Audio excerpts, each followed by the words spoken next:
Is your 2018-2024 Chevy Trax key fob not working? The most common fix is replacing the battery. These models use a CR2032 3-volt lithium coin cell battery, easily found online or at auto parts stores for $2 to $5. You'll also need a small flathead screwdriver or plastic pry tool.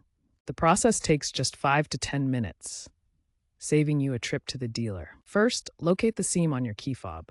Gently insert the pry tool and twist to separate the two halves of the fob. Be careful not to use excessive force to avoid damaging the plastic. With the fob open, remove the old battery, noting which side faces up. The positive side, marked with a plus sign, should be facing up. Insert the new CR2032 battery with the positive side facing up. This ensures proper electrical contact and functionality.